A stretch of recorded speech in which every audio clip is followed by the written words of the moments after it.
São de componentes elétricos em série, existe apenas um percurso para a corrente elétrica. A medição da corrente que percorre um condutor é feita em série, utilizando um amperímetro.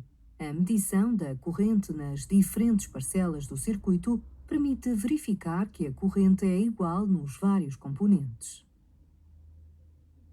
A diferença de potencial fornecida pelo gerador é distribuída pelos vários componentes do circuito. A medição da diferença de potencial nos terminais de cada componente é feita em paralelo, utilizando um voltímetro. A diferença de potencial fornecida pelo gerador ao circuito corresponde à soma das diferenças de potencial medidas. Assim, numa associação de componentes elétricos em série, a corrente elétrica é sempre a mesma e a diferença de potencial elétrico é igual à soma das diferenças de potencial nos terminais de cada componente. Como existe apenas um caminho para a corrente numa associação de componentes em série, se um dos componentes do circuito se avariar, os restantes deixam de funcionar. Por esta razão, a instalação elétrica das nossas casas, por exemplo, tem os componentes associados em paralelo. Neste caso, se uma das lâmpadas fundir, as outras continuarão ligadas. Numa associação em paralelo, a corrente I, proveniente do gerador, divide-se pelos ramos em paralelo, originando I1, I2 e I3.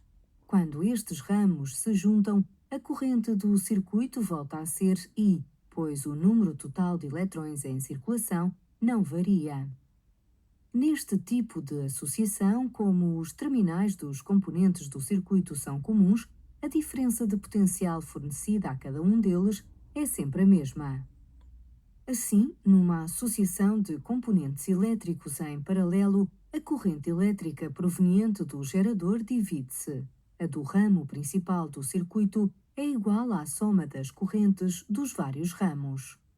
A diferença de potencial é a mesma, pois os componentes têm terminais comuns. Como já se viu, a diferença de potencial é igual ao produto da resistência pela corrente elétrica. Como é a mesma em qualquer um dos ramos de uma associação em paralelo, deduz-se que R e I são inversamente proporcionais. Assim, numa associação em paralelo, a resistência é maior onde a corrente é menor. Ao pousar num fio de alta tensão, um pássaro fica em paralelo com a resistência do fio elétrico. Como a resistência do pássaro é muito maior que a do fio, a corrente que o atravessa é pouco intensa e por isso não é eletrocutado.